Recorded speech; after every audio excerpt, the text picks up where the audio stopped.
Kalian penasaran gak sih gimana masa pemerintahan di era Megawati? Daripada kita bingung, yuk simak video kali ini.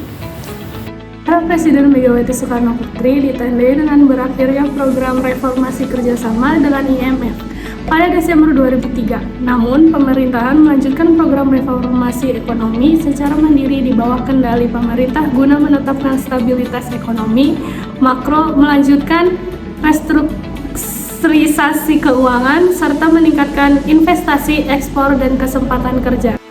Selanjutnya, tingkat PDB per kapita, kemiskinan, dan pertumbuhan ekonomi pada tahun 2001 sampai 2004.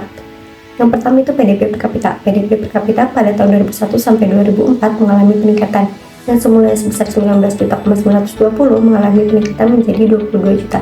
Yang kedua itu pertumbuhan ekonomi. Pertumbuhan ekonomi pada tahun ini juga mengalami peningkatan, yang semula sebesar 3,64% meningkat menjadi 5,03%. Yang terakhir itu tingkat kemiskinan. Tingkat kemiskinan pada tahun ini mengalami penurunan, yang semula sebesar 18,4% turun menjadi 16,7%. Reformasi pasca program IMF. Pada tanggal 15 September 2003, pemerintahan menerbitkan Instruksi Presiden Nomor 5 Tahun 2003 tentang paket kebijakan ekonomi sesudah berakhirnya program IMF pada Desember tahun 2003 yang mencakup sejumlah sektor, beberapa antaranya yaitu yang pertama, konsolidasi fiskal, ada reformasi kebijakan perpajakan, efisiensi belanja negara, privatisasi BUMN. Selanjutnya yaitu ada restrukturisasi keuangan, ada merancang jaringan pengaman sektor keuangan, terus ada divestasi bank-bank di BPPN. Selanjutnya ada memperkuat struktur governance bank negara, dan ada restrukturisasi sektor pasar modal, asuransi, dan dana pensiun. Terus yang ketiga ada peningkatan investasi, di mana ada meninjau daftar negatif investasi, menyederhanakan perizinan lewat layanan satu atap, terus ada restrukturisasi sektor telekomunikasi dan energi, dan pemberantasan korupsi. Selanjutnya yaitu ketahanan fiskal berkelanjutan. Guna mewujudkan pengelolaan fiskal yang prudent dan berkelanjutan, pemerintah bersama DPR mengeluarkan Undang-Undang Nomor 17 Tahun 2003 tentang Keuangan Negara. Dalam undang-undang ini, keuangan negara harus dikelola secara hati-hati dalam sejumlah ketentuan berikut. Yang pertama, defisit anggaran dibatasi maksimal 3% dari PDB. Yang kedua, jumlah pinjaman dibatasi maksimal 60% dari PDB. Yang ketiga, pengelolaan keuangan negara berdasarkan pada asas akuntabilitas, proporsionalitas, keterbukaan. Yang terakhir, pengelolaan keuangan negara diperiksa oleh badan pemeriksa yang bebas dan mandiri. Selanjutnya ada jaminan simpanan nasabah bank. Guna menunjang terwujudnya perekonomian nasional yang stabil dan tangguh, serta sistem perbankan yang sehat dan stabil, pemerintah membentuk lembaga yang bertugas menjamin simpanan dana nasabah perbankan sesuai UU No 24 Tahun 2004 tentang Lembaga Penjamin Simpanan atau LPS. Lembaga ini memiliki fungsi dan tugas sebagai berikut. Pertama, berfungsi menjamin simpanan nasabah dan aktif memelihara stabilitas sistem perbankan sesuai dengan kewenangannya. Kedua, bertugas merumuskan dan menetapkan kebijakan penjaminan simpanan, memelihara stabilitas sistem perbankan, serta menyelesaikan bank gagal yang tidak berdampak sistematik. Yang ketiga, melaksanakan penanganan bank gagal yang berdampak sistematik. Yang keempat, bank peserta penjamin diwajibkan membayar kontribusi kepesertaan sebesar 0,1% dari modal sendiri bank pada akhir tahun fiskal sebelumnya.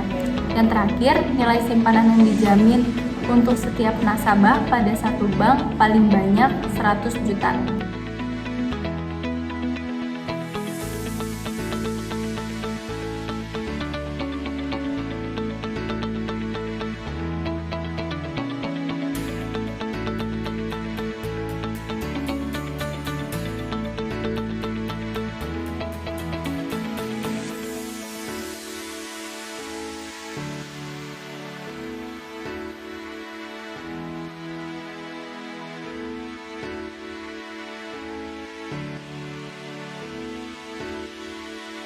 Selanjutnya, permasalahan dan solusi kebijakan ekonomi pada era kepresidenan Megawati. Pertama, krisis ekonomi nasional. Sejak pertama kali dilantik, sistem pemerintahan Presiden Megawati berupaya memberikan kondisi yang kondusif untuk membangun kembali ekonomi yang porak-poranda sejak terjadi krisis, pendarahan, dan koma ekonomi politik sejak 1998 hingga 2001. 4 masalah utama di bidang ekonomi adalah utang jatuh tempo, kas negara yang tidak memadai, masih lembahnya daya beli masyarakat, dan mengembalikan kepercayaan asing kepada Indonesia. Keempat masalah ini membutuhkan penyelesaian segera dan simultan jika tidak ingin Indonesia jatuh ke dalam krisis utang. Cara mengatasi krisis ekonomi nasional dapat dilakukan dengan beberapa strategi yang komprehensif dan berkesinambungan. Pemerintah dapat memperbaiki sistem perbankan, restrukturisasi utang swasta, dan mengambil kebijakan makroekonomi yang tepat. Selain itu, pemerintah juga dapat mendorong inovasi dan digitalisasi, serta mendorong pemerataan dan keadilan ekonomi dengan mempromosikan bangun usaha koperasi dan memperluas akses modal bagi pelaku UMKM. Masyarakat juga dapat mengatur keuangan pribadi dengan bijak, seperti menyusun anggaran keuangan yang efisien dan mengurangi pengeluaran bulanan.